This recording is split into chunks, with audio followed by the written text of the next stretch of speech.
Terlepas meskipun saya tidak suka dengan Gibran, tapi untuk kasus ijazah ini nampaknya Pak Jokowi perlu belajar ke anaknya, perlu belajar ke Gibran gitu.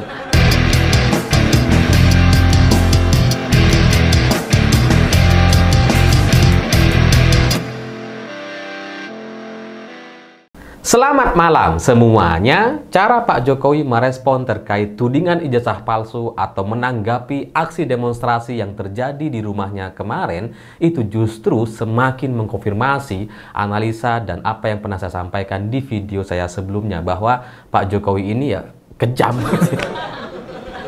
Ya, karena nampak sekali bahwa Pak Jokowi ingin memelihara isu yang begitu bodoh dan gak penting ini gitu. Dan Pak Jokowi kayak seneng banget tuh. Dia tuh kayak dapat mainan gitu.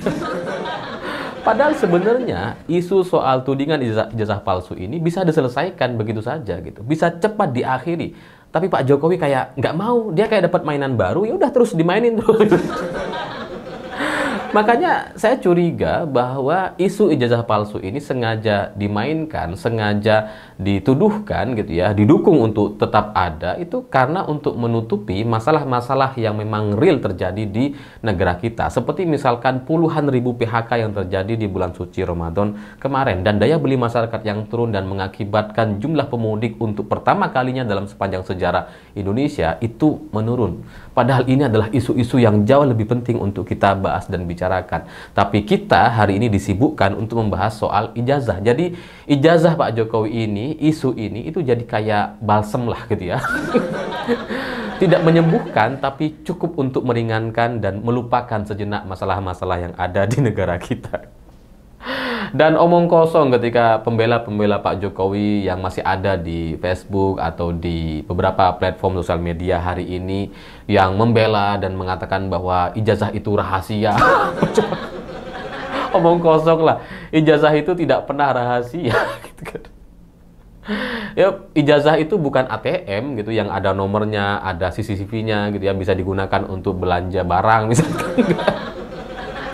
Ijazah itu ya bukan barang yang rahasia. Dan sebenarnya kita juga sudah pernah dipertunjukkan bagaimana cara Gibran menanggapi atau merespon tuduhan ijazah palsu gitu. Sebelumnya Gibran sudah menyelesaikan masalah ini gitu. Bagaimana Gibran itu menunjukkan ijazah aslinya kepada wartawan, dan kemudian setelah itu ya selesai, bahwa ada orang kemudian menuding dan sebagainya, ya itu jadi tidak penting lagi gitu. Tapi Jokowi nggak begitu gitu, nggak mau menunjukkan. Jokowi tetap memainkan isu ini agar tetap bisa menjadi isu yang ramai dibicarakan, dan kemudian dirinya bisa tetap mendapatkan panggung politik yang cukup menarik banyak media untuk datang ke rumahnya gitu. Karena kalau Pak Jokowi kemarin bilang jangan difoto ya, ini saya tunjukin. Itu bener-bener kayak mainan gitu. Padahal kalau ditunjukin, ya nggak ada masalah juga gitu. Gibran udah pernah, banyak orang juga sudah pernah menunjukkan ijazahnya gitu. Dan apa coba Pak Jokowi sampai harus melakukan itu? Ya kembali gitu ya, karena memang Pak Jokowi ini ya punya tujuan-tujuan politik, memang orangnya ya kejam sekali gitu ya, dan ingin mempermasalahkan beberapa orang yang mungkin selama ini bersuara kritis kepada dirinya dengan alasan tudingan ijazah palsu gitu. Jadi ya ijazah palsu ini seperti yang saya sebutkan di video sebelumnya, jadi kayak perangkap atau jebakan aja gitu, untuk kemudian menangkap orang-orang yang memang ingin ditangkap tapi tidak punya alasan gitu ya. Dibuatlah alasan isu ijazah palsu ini. Dan kalau saya ditanya, ada banyak teman-teman juga yang nanya gitu ya, ijazah Pak Jokowi asli atau enggak? Bagi saya itu udah nggak penting gitu, gimana sih? Dan kita rasanya di negara kita, untuk situasi atau apa ya, banyaknya kasus-kasus yang terjadi di negara kita akan sangat kesulitan sekali untuk membuktikan apakah ijazah itu asli atau enggak, apakah orang itu kuliah atau enggak. Karena praktek ijazah gitu ya, praktek jual beli ijazah atau pemalsuan ijazah atau asli tapi palsu, itu sudah terjadi dalam banyak sekali kasus dan orang di negara kita. Udah banyak orang yang melakukan itu gitu ya, dengan beragam modus yang dilakukan. Entah itu ijazahnya asli gitu ya, atau kemudian dipalsukan oleh orang lain gitu ya, dibikinlah atau diganti fotonya, diedit dan sebagainya, bisa seperti itu. Atau ya sebatas ini beli saja gitu. Ada orang juga yang beli ijazah dari kampus gitu ya. Saya juga pernah ditawarin. Ngapain dulu kuliah, beli aja lah. Ada gitu. Jadi orang beli aja ke kampus, nggak kuliah, nggak pernah masuk gitu ya, nggak pernah ikut tes, ujian dan sebagainya, tapi akhirnya bisa punya ijazah dan dianggap lulus. Atau juga ada gambar wisudanya, bener-bener wisuda tuh ada gitu. Atau ada juga yang metode titip absen gitu ya. Jadi yang kuliah sebenarnya bukan dirinya gitu, pakai joki ada. Jadi orang yang disuruh kuliah gitu ya, terus kemudian nanti ketika lulus dia yang foto, dia yang wisuda. Dan dari dulu tuh banyak gitu, bahkan sampai sekarang gitu. Makanya ada juga cerita seorang menteri gitu ya, yang dalam kurun waktu 1 tahun sekian bulan itu tiba-tiba langsung bisa menyelesaikan tesisnya gitu ya, dan bisa segera menjadi doktor gitu. Juga gitu. Dan itu tidak memungkinkan sebenarnya di tengah kegiatan kesibukan sebagai seorang menteri, rasanya tidak mungkin untuk menyelesaikan tesis atau penelitian dalam waktu yang sangat singkat. Jangankan jadi menteri, nggak jadi menteri aja, nggak punya pekerjaan aja, fokus untuk menyelesaikan tesis saja, itu tidak bisa secepat itu. Tapi ini menteri, bisa gitu. Apalagi coba kalau bukan pakai joki. Dan itu sudah juga diakui gitu. Sehingga kalaupun dia jadi dokter meskipun sekarang batal gitu ya, itu ya berkat joki, tinggal bayar-bayar aja. Jadi semua cerita soal ijazah di negara kita ini gitu ya, kalau orang yang masih kuliah di Indonesia, di dalam negeri gitu ya, jadi kita sulit untuk membedakan apakah itu asli atau palsu, atau beneran kuliah atau beli gitu. Tapi ya sekali lagi, seperti yang pernah saya sampaikan, untuk membuktikan ijazah ini asli atau palsu itu jelas jauh-jauh lebih sulit dibandingkan membuktikan soal kasus gratifikasi Kaisang. Gratifikasi yang diterima oleh Kaisang itu jauh lebih mudah dibuktikan dibandingkan ijazah Pak Jokowi. Itulah kenapa kalau kita saksikan, kita perhatikan gitu ya, Pak Jokowi nggak berani bicara soal gratifikasi jet pribadi karena takut blunder. Tapi kalau soal ijazah, wah seneng dia.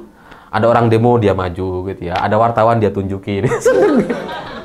Karena dia tahu dia bisa mengendalikan, dan itu sulit sekali untuk dibuktikan. Tapi ya itulah politik kita gitu ya. Jadi dari apa yang terjadi hari ini, meskipun saya terus terang juga masih tidak suka atau tidak sreg dengan Gibran yang terlalu cepat prosesnya, dari wali kota 2 tahun tiba-tiba jadi wakil presiden gitu ya, dan kelihatan agak kosong orang ini gitu ya. Terlepas meskipun saya tidak suka dengan Gibran, tapi untuk kasus ijazah ini nampaknya Pak Jokowi perlu belajar ke anaknya, perlu belajar ke Gibran gitu. Ya Gibran, sepelongo-pelongonya Gibran, seburuk-buruknya Gibran yang dicurigai pemilik akun Fufufafa dan sebagainya, serandom-randomnya seorang Gibran, tapi ketika menghadapi tudingan atau menghadapi isu ijazah gitu ya, Gibran jauh lebih berani, jauh lebih mau menyelesaikan persoalan. Dia tidak ingin memelihara isu yang begitu bodoh ini gitu. Dia langsung selesaikan gitu. Dan Pak Jokowi seharusnya melakukan itu. Sebagai presiden 2 periode yang seharusnya ya bisa bijaksana mengayomi masyarakat, dan seharusnya menganggap rakyat itu sebagai orang yang perlu diberikan arahan gitu ya. Seharusnya ya Pak Jokowi niru Gibran gitu. Tunjukin aja apa sih masalahnya gitu.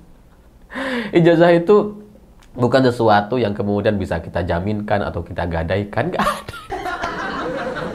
Bahwa kemudian ada alasan ini soal harga diri gitu ya, ini soal privasi dan sebagainya, ya nggak maulah dituding dan kemudian dianggap harus menunjukkan dan sebagainya gitu ya. Iya, kalau Pak Jokowi itu bukan mantan presiden, tapi sebagai mantan presiden, sebagai seorang yang katanya negarawan, memelihara isu yang demikian bodoh seperti ini, itu benar-benar menunjukkan kualitas seorang Jokowi. Jadi Jokowi yang sebelumnya saya pikir adalah orang yang bijaksana, dia mau menyelesaikan banyak sekali persoalan, tapi dalam kasus ini ternyata masih kalah sama Gibran. Ya memang Gibran dalam banyak hal kalah gitu, tapi untuk urusan soal kebijaksanaan atau menyelesaikan isu kayaknya lebih baik Gibran. Saya nggak mau membela atau memuji Gibran, tapi ya faktanya memang seperti itu. Jadi semoga isu ini cepat selesai dan Pak Jokowi bisa menyadari, atau setidaknya orang-orang kita, Amin Rais dan kawan-kawannya itu mengerti bahwa Jokowi itu justru senang dibegitukan. Justru dia mendapatkan mainan gitu, dia ngerasa bisa bermain-main terus dengan isu ini gitu. Jadi seharusnya hentikanlah isu-isu ini dan mari kita move on kepada bahasan atau isu-isu yang lebih penting yang menyangkut soal hajat hidup orang banyak di negara kita, karena mereka, masyarakat kita, jauh lebih membutuhkan perhatian kita hari ini dibandingkan soal ijazah yang benda mati yang sudah tidak ada gunanya lagi itu. Saya pikir itu. Terima kasih sudah menonton. Begitulah kura-kura.